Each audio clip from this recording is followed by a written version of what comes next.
dirigente del Partido Comunista del Ecuador, está en línea directa con nosotros. ¿Qué pasa con el proyecto de la Revolución Ciudadana? Hay muchos creen que está en decadencia y que está de salida. ¿Qué piensa usted sobre el aglutinamiento de las fuerzas políticas de oposición en una coyuntura harto difícil para el proyecto del presidente Rafael Correa? Gustavo, bienvenido. Buenos días. Buenos días. Un saludo, Wilson, a usted y toda su radioaudiencia.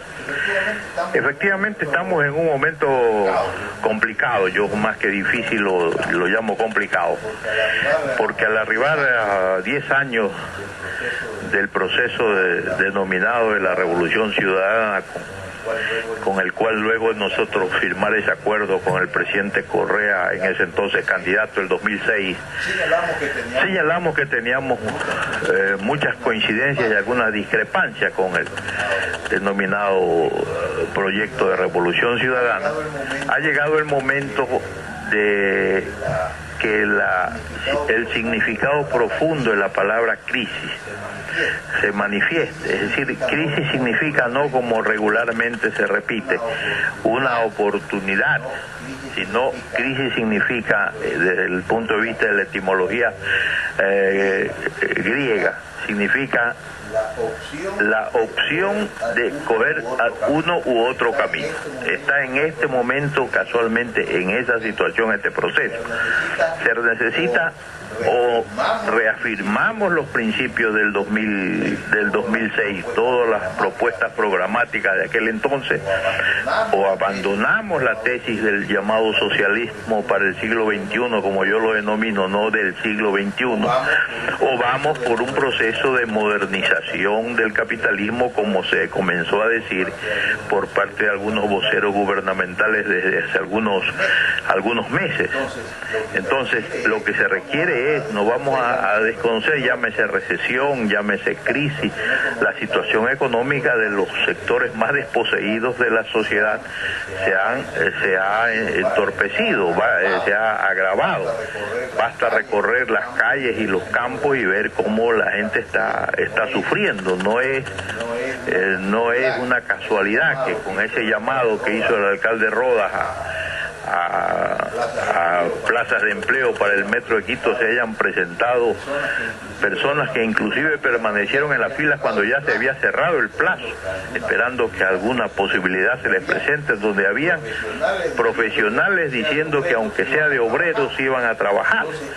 Entonces eso es una tragedia dolorosísima para las mayorías populares. Entonces hay que acometer esa cosa con toda sinceridad, con toda franqueza, no refugiarse exclusivamente en la tesis de la caída del precio del petróleo, ni tampoco en la caída de los precios de los commodities, sino reconocer que ahora hace poco le oí al presidente que había ya que comenzar a pensar en no depender de la renta petrolera.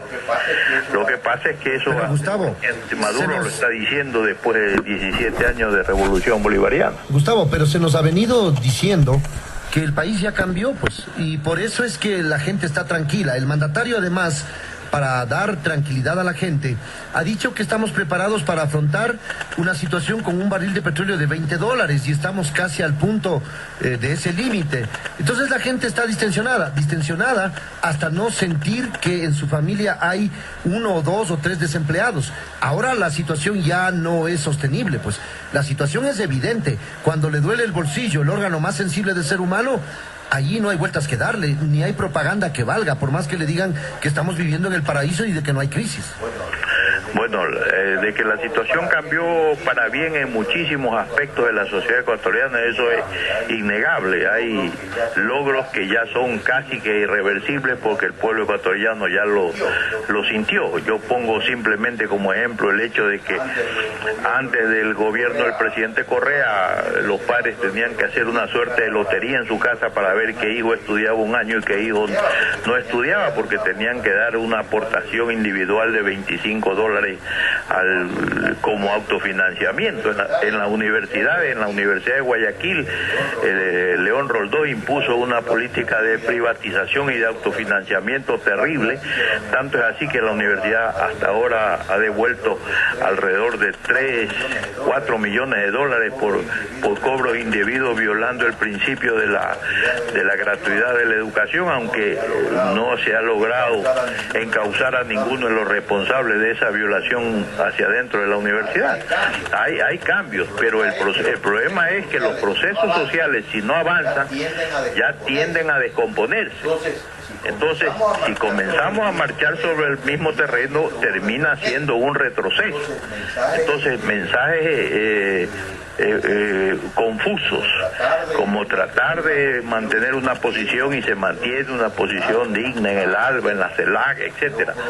Pero por otro lado, mañana mismo llega al Ecuador el presidente Erdogan, cuya presencia yo la rechazo porque está denunciado y comprobado su complicidad con ese grupo terrorista ISIS, y es un casi socio de ISIS en el robo del petróleo sirio a ese pueblo.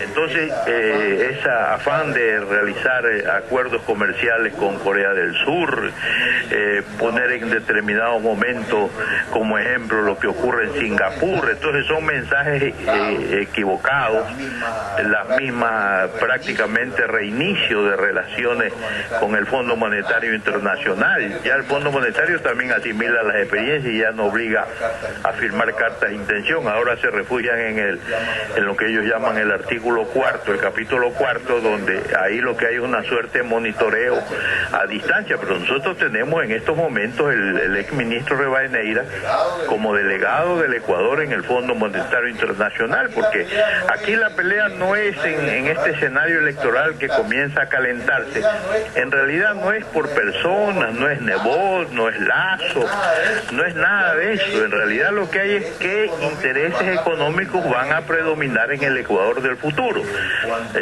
Cuando lo escuchaba a usted hace un momento en conversar con el expresidente Lucio Gutiérrez, la época en que Nina Pacari fue canciller, Nina fue la que encabezó la delegación que fue a visitar a los Estados Unidos, y allá tengo yo inclusive en mis manos un informe interno de Pachacuti, donde ellos decían que la carta de intención firmada por el presidente Gutiérrez con el Fondo Monetario Internacional era coincidente en muchos puntos con los puntos de vista programáticos de Pachacuti. Entonces, toda esta, él recordaba la cantidad de funcionarios que tuvieron. Hay una cosa peor. Muchos, cuando Pachacuti dio la orden de retirarse, muchos se quedaron trabajando con Lucio Gutiérrez. Entonces, aquí lo que se está entonces, esa gira a los Estados Unidos no la preparó Nina Pacari siendo la canciller, sino el que la preparó, porque tenía todos los contactos y todos los vínculos, fue Guillermo Lazo. Es decir, Guillermo Lazo es el representante de el mercado financiero internacional, como Nebot es el representante de la oligarquía tradicional de Guayaquil.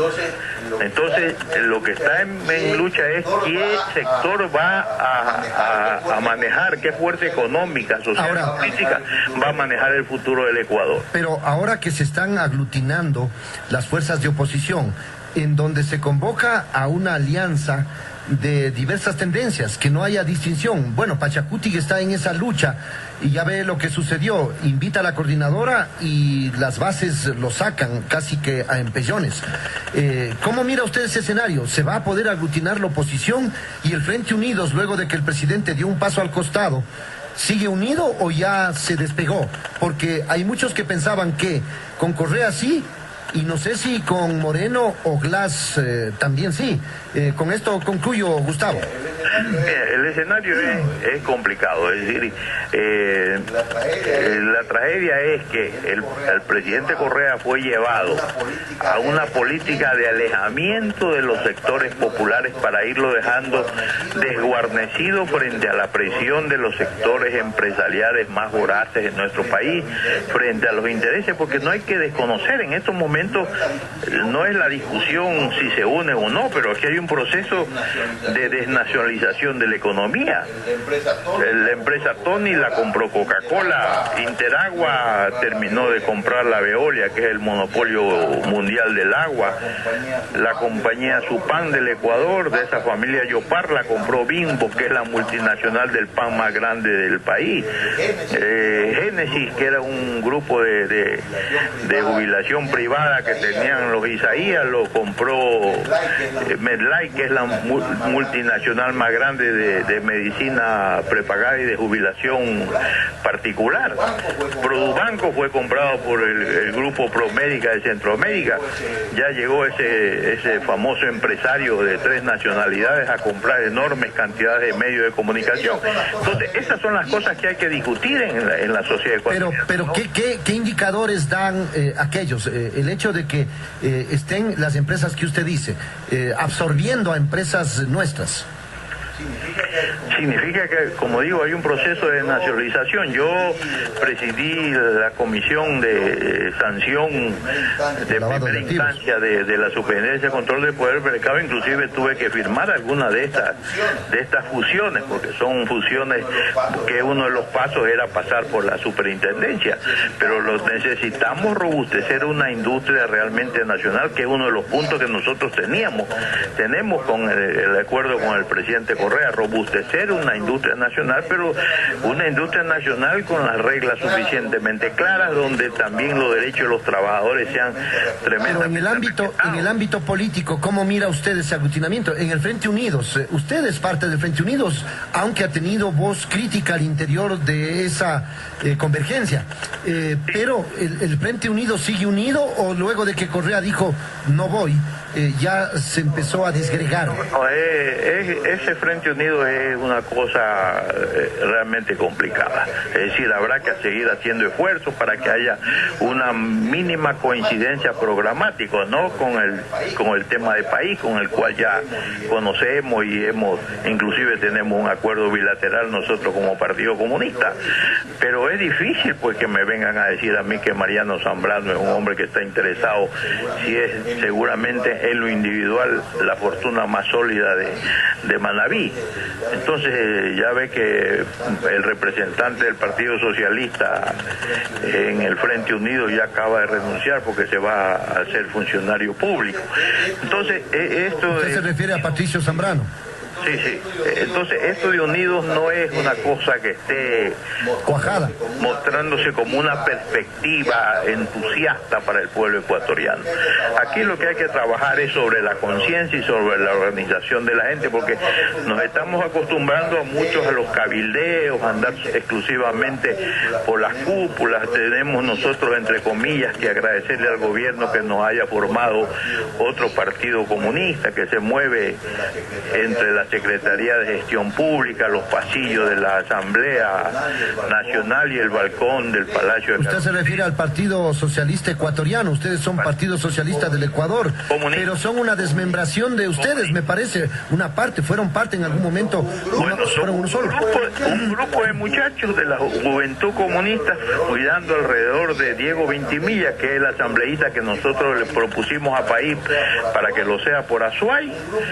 Un grupo de muchachos y otros que he visto que en mi vida lo he conocido ni siquiera cogiendo una gripe por participar en las luchas sociales. Son muchos activistas, como el caso del que llamaron primer secretario del Partido Comunista Ecuatoriano, Fausto Basante, que era un activista de País, trabajaba como mano derecha de Mora, del que fue director de País. Entonces, Galo Mora. Galo Mora. Era un activista en la dirección de País. Él trabajaba en el propio edificio de País y pasó a ser supuestamente secretario general del Partido Comunista Ecuatoriano. Entonces la lucha es complicada y el movimiento indígena lo que está es reeditando esas políticas oportunistas que ha tenido desde siempre, porque el movimiento indígena como tal no es un movimiento revolucionario, a diferencia de la clase obrera, que es una clase revolucionaria por esencia. El movimiento indígena tiene perspectiva de crecer en la medida en que vaya junto con la clase obrera, pero con personas que ponen por delante sus vanidades personales, sus afanes de copar los medios de comunicación. En realidad no se construye nada. Como estuviera viva Tránsito Amaguaña y Dolores Cacuango, nuestra compañera, para que un poco les caiga por lo menos no con cuero de borrego, pero que les caiga con cuero de chivo para que enmiende su conducta. Muchas gracias, Gustavo, muy amable. Gracias por atender. El doctor Gustavo Iturralde, dirigente del Partido Comunista del Ecuador, parte del Frente Unidos, aunque dice que eso no